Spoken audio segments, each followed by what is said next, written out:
사람은 누구나 인생에서 몇 번의 사랑을 마주하게 됩니다. 어떤 사랑은 짧게 스쳐 지나가고 또 어떤 사랑은 오래도록 마음에 남아 인생의 방향을 바꾸어 놓습니다. 제 인생 역시 그러했습니다. 돌이켜보면 제 청년기에는 4명의 여사친이 있었습니다. 그들과의 관계는 늘 웃음으로 시작했지만 제가 마음을 고백하는 순간 어김없이 끝을 맞이했습니다. 마치 그 순간을 기점으로 친구였던 그녀들이 다른 세상으로 시집가 버리는 듯했습니다. 그렇게 저는 사랑 때문에 우정을 잃었고 모태솔로에 가까운 세월을 보냈습니다. 하지만 지금은 압니다. 그 모든 실패와 상실이 결국 제게 진짜 사랑으로 향하는 길이었음을. 이제 그 이야기를 풀어놓으려 합니다. 구독과 좋아요는 영상 제작에 큰 힘이 됩니다. 군입대를 한 달 앞둔 봄날, 유난히 시간이 더디게 흘러가는 듯 했습니다. 주위 친구들은 하나둘 사회로 나가거나 군에 입대했고 거리를 스치는 바람마저 낯설게만 느껴지던 때였습니다. 그 무렵 제가 가장 자주 만난 사람은 중학교 동창 혜선이었습니다. 그녀는 동네에서 미용실을 운영하는 집의 딸이었는데 늘 가지런히 앞머리를 다듬고 다니던 모습이 잘 어울렸습니다. 손재주가 좋은 그녀답게 어쩐지 모든 것이 단정하고 반듯해 보였습니다. 그날도 별다를 것 없는 대화를 나누던 중 혜선이가 불쑥 말을 꺼냈습니다. 내 머리 내가 밀어줄까? 어차피 우리 집이 미용실이잖아.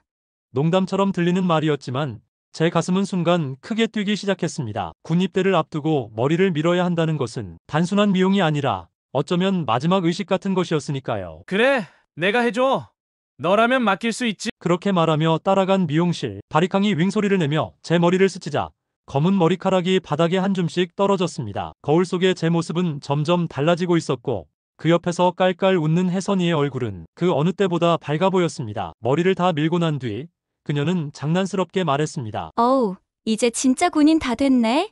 잘 다녀와라. 이등병 홍길동. 우리는 그날 늦은 저녁까지 함께 밥을 먹고 길을 걸었습니다. 가로등 불빛이 길게 들이운 골목길 위에서 저는 불쑥 용기를 내었습니다. 혜선아, 있잖아. 나 요즘 내가 점점 좋아지는 것 같아. 순간 그녀의 발걸음이 멈췄습니다. 웃던 얼굴이 단번에 굳어졌습니다. 뭐라고? 너 지금 장난해? 나보고 곰신이라도 하라는 거야? 차갑게 튕겨나온 말에 제 가슴속에 차올랐던 용기는 바람 빠진 풍선처럼 꺼져버렸습니다. 이후 저는 아무 말도 할 수 없었고 혜선이는 빠른 걸음으로 제 앞을 지나쳐갔습니다. 그렇게 우리의 이야기는 그날에서 멈추고 말았습니다. 하지만 저는 알지 못했습니다. 이 멈춤이 곧 더 길고 아픈 이야기를 예고하고 있다는 것을 말입니다. 혜선이와의 마지막 대화 이후 제 일상은 어딘가 허전해졌습니다. 군 입대를 앞둔 청춘에게 주어진 시간은 그저 짧고 단호했습니다. 친구들을 만나도 밥을 먹어도 웃음 뒤에는 늘 묵직한 그림자가 드리워져 있었습니다. 그림자의 무게는 혜선이의 부재에서 비롯된 것이었습니다. 불과 며칠 전까지만 해도 함께 웃고 떠들던 그녀가 제 곁에 없다는 사실은 어쩌면 당연한 일일 수도 있었습니다. 하지만 저는 마음 깊은 곳에서 낯선 갈증을 느꼈습니다. 저녁 무렵 동네 골목을 걸을 때마다 혜선이의 집 앞 미용실 간판이 눈에 들어왔습니다. 유리문 너머로 손님과 이야기하며 머리를 자르는 그녀의 모습이 아른거렸습니다. 한 번쯤 들어가 말을 걸어보고 싶었지만 발걸음은 언제나 멀리 돌아가고 말았습니다. 차라리 아무 말도 하지 않았더라면. 그날의 고백이 자꾸만 떠올랐습니다. 짧게 자른 제 머리카락보다 더 빨리 잘려나간 관계. 그 뒤에 남은 것은 후회와 쓸쓸함 뿐이었습니다. 입대 날짜가 다가오자 집안은 묘한 긴장감으로 가득했습니다. 어머니는 한숨만 쉬셨고 아버지는 짧게 잘 다녀와라. 라는 말로 대신했습니다. 친구들 또한 거기 가면 다 똑같아. 금방 적응해. 라며 농담처럼 위로했지만 제 귀에는 잘 들어오지 않았습니다. 밤마다 혼자 방에 누워 천장을 바라볼 때면 혜선이와의 마지막 장면이 반복되었습니다. 그녀의 차가운 눈빛, 그리고 서둘러 멀어져 가던 뒷모습. 그 순간마다 마음속에서 두 갈래의 목소리가 들려왔습니다. 그래도 다시 찾아가 사과라도 하자. 아니다. 이미 끝났다. 더는 상처 주지 말자. 그 갈등 속에서 시간은 흘러갔고 마침내 입대 전날이 찾아왔습니다. 그날 밤 저는 침대에 누웠지만 방 안은 고요했고 제 속은 한없이 소란스러웠습니다. 미처 하지 못한 말들이 가슴속에 쌓여 바리캉에 잘려나간 머리칼처럼 바닥에 흩어져 있었습니다. 그렇게 저는 공백의 계절로 들어가고 있었습니다. 아무도 대신 살아줄 수 없는 제 청춘의 한 장으로 말입니다. 입소하는 날의 새벽 공기가 유난히 차갑게 느껴지던 날이었습니다. 입소 대기실에는 저처럼 불안한 눈빛을 한 청년들이 삼삼오오 모여 있었습니다. 신병들 조용히 해라. 낯선 목소리가 울려 퍼지자 순간 공간이 얼어붙었습니다. 저 역시 긴장을 감출 수 없었습니다. 마치 세상이 한순간에 군대라는 이름의 새로운 규칙 속으로 바뀌어 버린 듯 했습니다. 머리를 더 짧게 밀린 제 모습은 낯설고 제 옆에 선 청년들은 모두 제 또래인데도 낯선 타인으로만 보였습니다. 그 순간 알 수 없는 고립감이 몰려왔습니다. 밤이 되어 침상에 누웠을 때 눈을 감아도 쉽게 잠이 오지 않았습니다. 왁자지껄하던 훈련소의 소음이 가라앉자 오히려 머릿속은 더 시끄러워졌습니다. 그때 문득 혜선이가 떠올랐습니다. 군 입대 전날 미용실 간판 불빛 아래서 혼자 멈춰 서 있던 순간이 뇌리에 스쳤습니다. 한 번쯤 들어가 말을 걸걸 그랬나? 그 후회가 고된 하루의 피로보다 더 무겁게 가슴을 짓눌렀습니다. 야, 자라 내일 또 죽어나게 굴러야 한다. 옆자리 훈련병이 중얼거렸습니다. 저는 억지로 눈을 감았지만 그 말은 위로가 되지 않았습니다. 오히려 내일도 모레도 계속 이어질 고단한 나날들이 상상되어 숨이 막히는 듯 했습니다. 며칠 뒤 첫 편지가 도착했습니다. 부모님이 보내주신 짧은 편지였지만 손에 쥐자마자 눈물이 차올랐습니다. 그러나 편지를 다 읽고 난 뒤 마음 한구석이 비어있다는 걸 느꼈습니다. 그 빈자리는 분명 혜선이 때문이었습니다. 혹시 내가 군에 간 걸 알까? 한 번쯤 안부라도 물어봐 줄까? 그런 기대가 스스로도 한심하게 느껴졌습니다. 이미 거절당한 마음, 이미 닫혀버린 관계. 하지만 머리로는 알면서도 가슴은 쉽게 받아들이지 못했습니다. 훈련은 점점 강도가 높아졌습니다. 땀에 절은 군복과 까맣게 그을린 얼굴, 손에 잡힌 총기의 차가운 감촉. 그 모든 것이 낯설고 버거웠습니다. 하지만 이상하게도 그런 고단함 속에서 오히려 마음은 더 솔직해졌습니다. 저는 자주 스스로에게 물었습니다. 나는 왜 그렇게 성급했을까? 왜 우정보다 사랑을 먼저 택했을까? 답을 찾을 수는 없었지만 분명한 건 하나였습니다. 짧아진 머리카락은 다시 자라겠지만 잘려나간 인연은 다시 이어붙일 수 없다는 사실이었습니다. 그렇게 저는 군대라는 낯선 세계에서 제 청춘의 또 다른 장을 써 내려가고 있었습니다. 그리고 그 장은 혜선이의 빈자리로 더욱 선명하게 채워지고 있었습니다.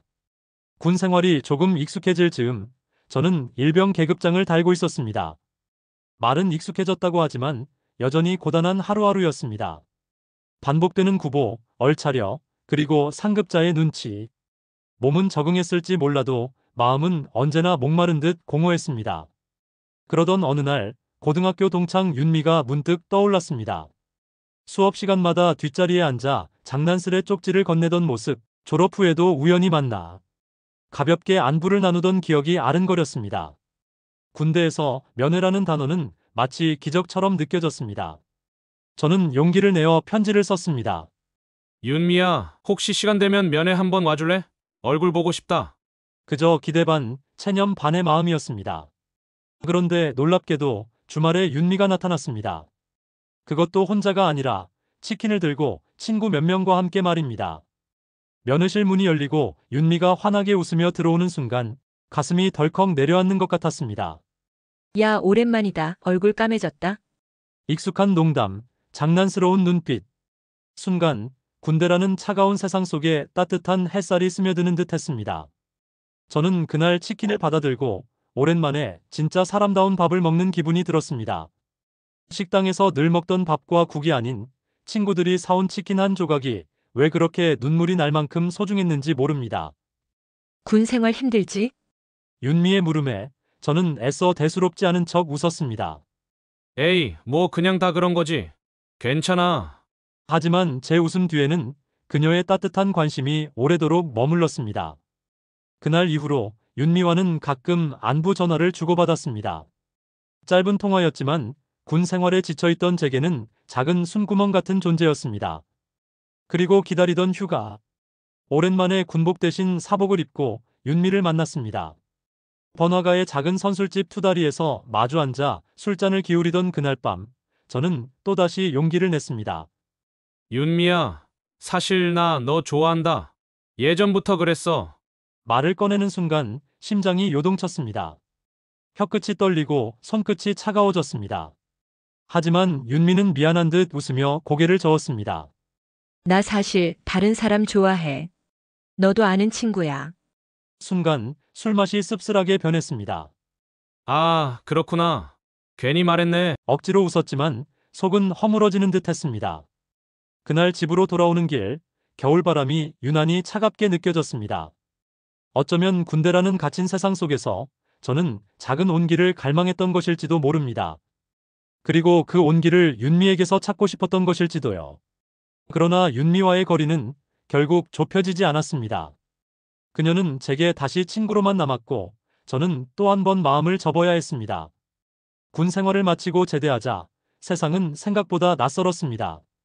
마치 어제까지 군화발을 맞추며 뛰던 제가 하루아침에 제 할 일을 찾아야 하는 민간인이 된 것이 어색했습니다.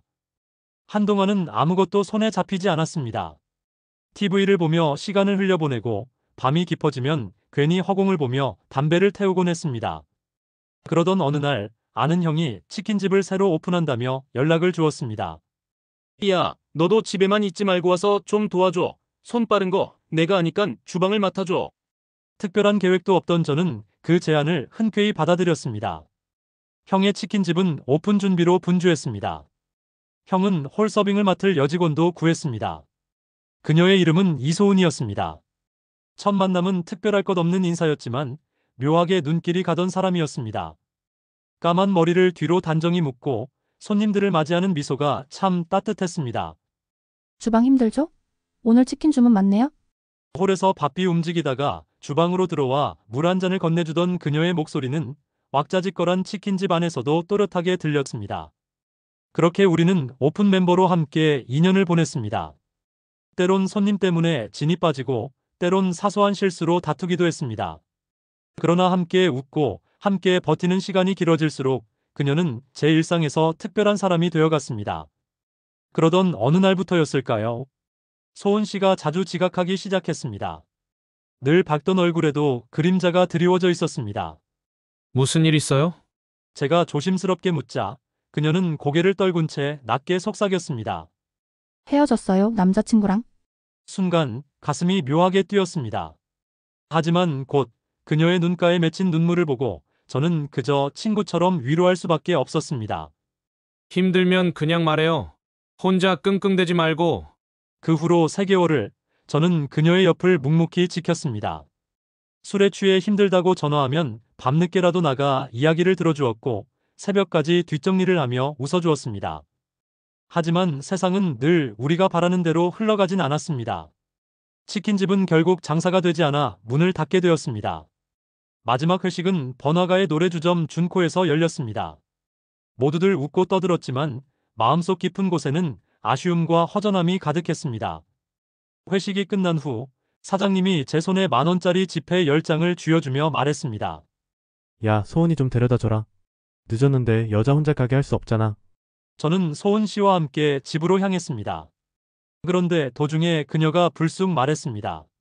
우리 잠깐 공원 들렀다 갈래요? 가을밤의 공원은 적막했습니다. 벤치에 나란히 앉으니 제 심장은 미친 듯이 뛰기 시작했습니다. 그녀와의 거리가 그 어느 때보다 가까웠습니다. 이 순간 말해야 할까? 고백해야 할까? 머릿속이 복잡했습니다. 수많은 가능성과 두려움이 뒤엉켰습니다. 그러나 제가 말을 꺼내기도 전에 소은 씨는 두 손으로 얼굴을 감싸며 울음을 터뜨렸습니다. 나 아직도 그 사람이 그리워. 너무 보고 싶어. 그리고는 주머니에서 휴대전화를 꺼내 전화를 걸었습니다. 여보세요? 보고 싶어? 지금 데리러 올 수 있어? 수화기 너머로 들려오는 남자의 목소리. 지금 갈게. 그 순간 제 심장은 무너져 내렸습니다. 저는 애써 웃으며 말했습니다. 나 먼저 갈게. 조심히 들어가. 그렇게 벤치를 떠나 돌아서는 발걸음은 무겁기만 했습니다. 또 한 번의 인연이 제 앞에서 멀어져 갔습니다. 치킨집이 문을 닫고 저는 다시 백수가 되었습니다. 아무 일도 없는 하루하루는 생각보다 더 무거웠습니다. 누군가는 자유라 했지만 저에게는 공허였습니다. 그러던 어느 날 탁구 동호회 모집 글을 우연히 보게 되었습니다. 운동이나 해볼까? 그렇게 가볍게 시작한 동호회 생활은 제 삶에 또 다른 인연을 불러왔습니다. 오늘 새로 오시는 분은 홍일점이에요. 다들 환영해주세요. 회장이 활짝 웃으며 말했습니다. 회원들이 기대 어린 눈빛을 보내고 있을 때 문이 열렸습니다. 낯익은 얼굴, 순간 저는 숨이 멎는 줄 알았습니다. 어? 은주 아냐? 너 맞지? 우리 초등학교 때 같은 반이었잖아. 맞았습니다. 초등학교 동창 김은주였습니다. 초등학교 졸업 이후로는 본 적 없었는데 이렇게 어른이 되어 다시 마주하다니. 세월은 그녀를 한층 단정하고 성숙하게 만들었습니다. 탁구채를 잡은 그녀는 의외로 실력이 좋았습니다. 가볍게 랠리를 이어가는 동작 하나하나가 매끄러웠습니다. 공을 주고받으며 우리는 예전의 초등학교 아이들처럼 웃었습니다. 그 후로 1년 동안 같은 동호회에서 함께 운동하며 자연스레 대화도 늘었습니다. 요즘은 뭐해? 회사 다녀. 바쁘긴 한데 탁구 치는 시간이 제일 재미있어. 그녀의 웃음은 담백했고 마음을 흔드는 힘이 있었습니다. 저는 또다시 설레기 시작했습니다. 하지만 이번엔 조심스러웠습니다. 지난 수많은 고백의 실패가 저를 망설이게 했습니다. 그러던 어느 날 더는 미룰 수 없다는 생각이 들었습니다. 에라, 모르겠다. 진심을 말하자. 저는 휴대전화를 들고 문자창을 열었습니다. 손가락이 떨렸습니다. 그러나 결국 짧은 문장을 눌러보냈습니다. 은주야, 나 사실 너 좋아해. 답장은 오래 걸리지 않았습니다. 고마워. 근데 나 이미 좋아하는 사람이 있어. 순간 화면의 글자가 가슴을 파고들었습니다. 차갑고 단순한 문장이었지만 그 무게는 너무도 무거웠습니다. 그날 이후 은주는 탁구장에 드문드문 나오다가 결국 탈퇴했습니다. 저 역시 그 자리를 떠났습니다. 같은 공간에서 마주치는 것이 괜히 서로에게 불편할 것 같았기 때문입니다. 마지막으로 그녀와 라켓을 부딪히며 웃었던 순간이 떠올랐습니다. 마치 탁구공이 공중에 떠올랐다가 바닥으로 떨어지는 것처럼 제 마음도 허공에서 곤두박질 친 기분이었습니다. 그렇게 저의 네 번째 고백도 허망하게 끝나버렸습니다. 은주와의 마지막 고백 이후 제 마음은 한동안 공허했습니다.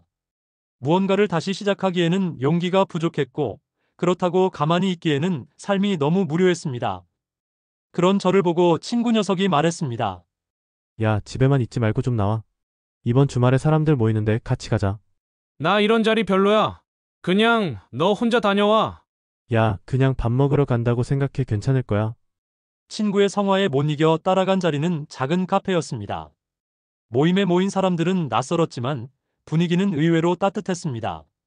다들 웃으며 대화를 나누고 있었고 제 옆자리에는 긴 머리를 단정히 묶은 여자가 앉아 있었습니다. 안녕하세요. 처음 뵙겠습니다. 저는 이지연이라고 해요. 그녀가 먼저 인사를 건넸습니다. 아, 네. 반갑습니다. 저는 그냥 백수입니다. 농담처럼 말했지만 제 속마음은 조금 위축되어 있었습니다. 그런데 지연 씨는 환하게 웃으며 대꾸했습니다. 백수도 좋아요. 오히려 시간 많아서 부럽네요. 그 순간 제 마음이 조금은 풀렸습니다. 그녀는 대화 내내 상대방을 편하게 만드는 사람이었습니다. 다른 사람들의 말에도 귀 기울이고 맞장구를 쳐주며 따뜻한 분위기를 만들었습니다. 카페 모임이 끝날 무렵 그녀가 가볍게 말했습니다. 오빠 번호 좀 줘요. 뜻밖의 제안에 저는 당황했습니다. 저는 속으로 이거 꽃뱀 아냐? 나한테 무슨 번호를 달라고 하지? 하는 생각까지 들었습니다. 하지만 달라고 하는데 안 줄 수도 없어 번호를 주며 말했습니다. 저요? 아, 네, 물론이죠. 돌아오는 길에 저는 알 수 없는 미소를 지었습니다. 오랜만에 제 마음이 다시 두근거렸습니다. 이 설렘이 어디로 흘러갈지는 아직 알 수 없었지만 한 가지는 분명했습니다. 짧아진 머리카락처럼 지난 시간은 잘려나갔지만 그 위로 새로운 마음이 자라기 시작한다는 사실이었습니다. 그렇게 한 달 내내 문자가 오더군요. 오빠 뭐해요? 어디에요? 마치 저의 일거수일투족을 궁금해하는 것 같았습니다. 혹시 다단계는 아닐까 생각했습니다. 지연 씨는 주말에 혹시 시간 되면 같이 영화 보러 갈래요? 하고 물어봤습니다. 지연 씨와 다시 만난 것은 일주일 뒤였습니다. 약속 장소는 오래된 동네 극장이었는데 최신 시설은 아니었지만 묘한 정취가 있었습니다. 표를 끊고 대기하는 동안 지연 씨는 호기심 어린 눈빛으로 극장 로비를 둘러보았습니다. 여기 참 특별하네요. 요즘 멀티플렉스에서는 볼 수 없는 분위기 같아요. 네, 저도 여긴 오랜만인데 약간 학창 시절로 돌아간 기분이에요. 영화는 잔잔한 멜로였습니다. 화면 속 두 주인공이 어색한 첫 만남에서 서서히 가까워지는 과정을 그려내고 있었는데 묘하게도 제 옆에 앉은 지연 씨와 제 모습이 겹쳐 보였습니다. 영화가 끝난 뒤 그녀가 먼저 입을 열었습니다. 이상하죠? 방금 본 영화 주인공들 꼭 우리 같지 않았어요? 저는 순간 놀라서 그녀를 바라보았습니다. 그러자 지연 씨는 장난스럽게 웃으며 덧붙였습니다. 농담이에요. 농담하지만 조금은 진짜 같기도 하고요.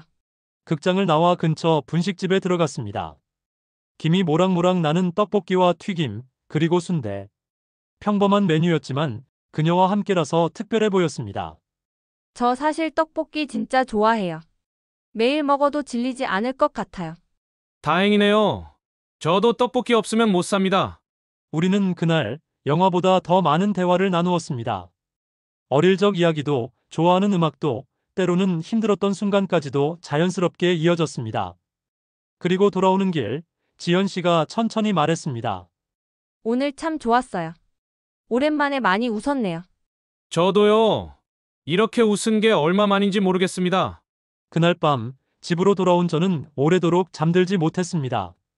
혜선이와의 아픈 기억으로 닫아두었던 마음이 조금씩 열리고 있음을 느꼈습니다. 마치 겨울이 지나고 봄이 오는 것처럼 서서히 따뜻한 바람이 제 안으로 스며들고 있었습니다. 지연 씨와의 만남은 점점 잦아졌습니다. 짧은 메시지로 안부를 주고받던 사이가 어느새 주말마다 함께 걷는 사이가 되었습니다.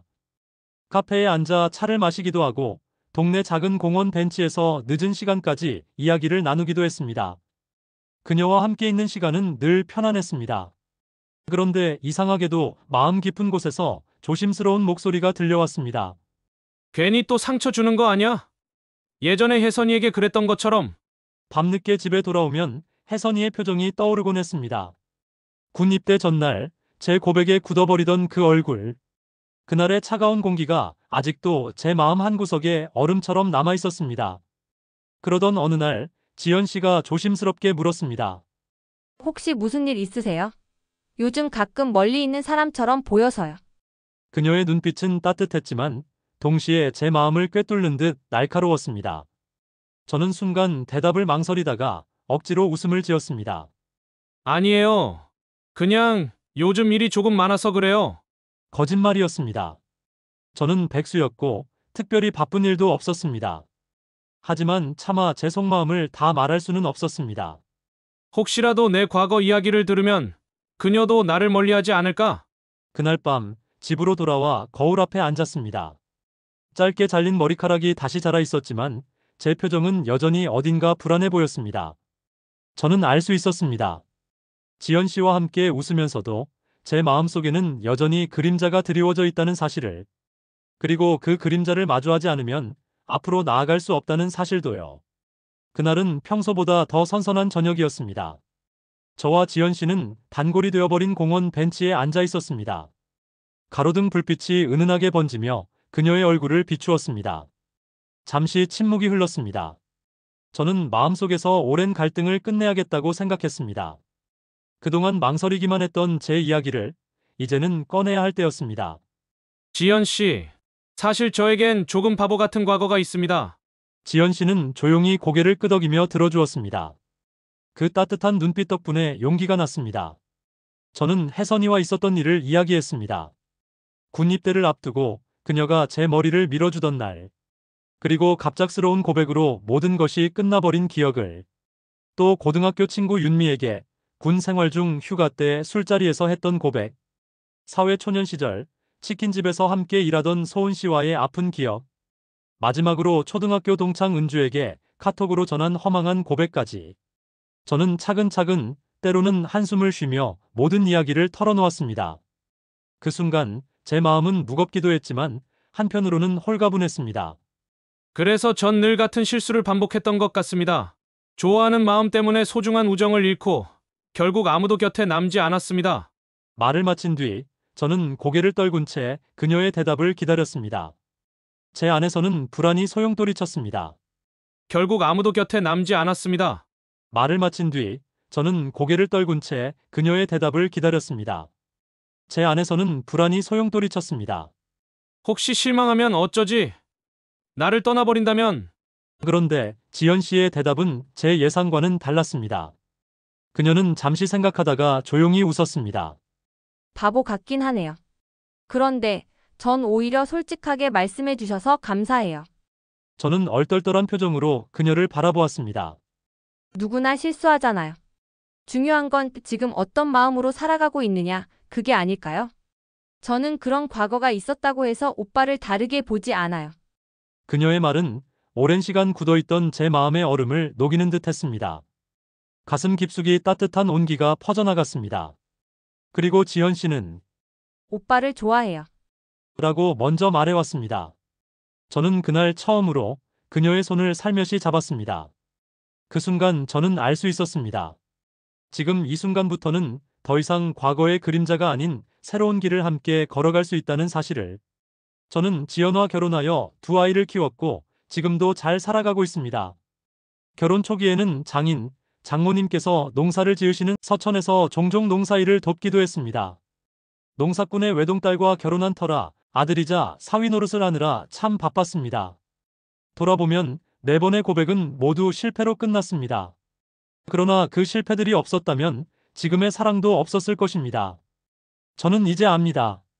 사랑이란 내가 간절히 원한 사람을 얻는 것이 아니라 나를 먼저 사랑해주고 아껴주는 사람을 만나는 것임을. 그래서 4명의 여사친들에게도 고맙습니다. 그들이 있었기에 저는 진짜 사랑의 의미를 깨닫고 지금의 행복을 만날 수 있었습니다.